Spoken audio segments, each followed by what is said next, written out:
Saya sat at her desk trying to write a story about a magical adventure, but she felt puzzled. How do I say something happened yesterday, or that it's happening right now, or that it will happen tomorrow? She wondered aloud. Her words felt tangled in time, and she wished there was a map to help her figure it out.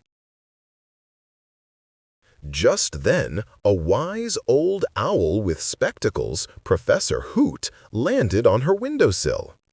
"I heard your question, Sia," he hooted softly.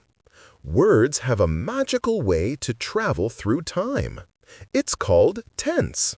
When you talk about something already finished, you use the past tense. Like saying, yesterday you played outside, or you read a book last night. Those actions are in the past." "What about now and later?" Sia asked, intrigued.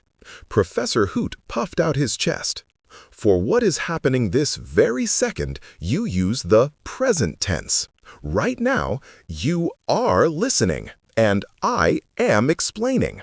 It's the tense for now.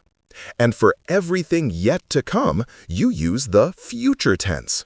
You might say, tomorrow you will go to the park. The word will points your sentence toward the future." Sia smiled, understanding everything clearly. Tenses weren't a tangle, they were time machines for her words. So, tenses tell us when an action happens.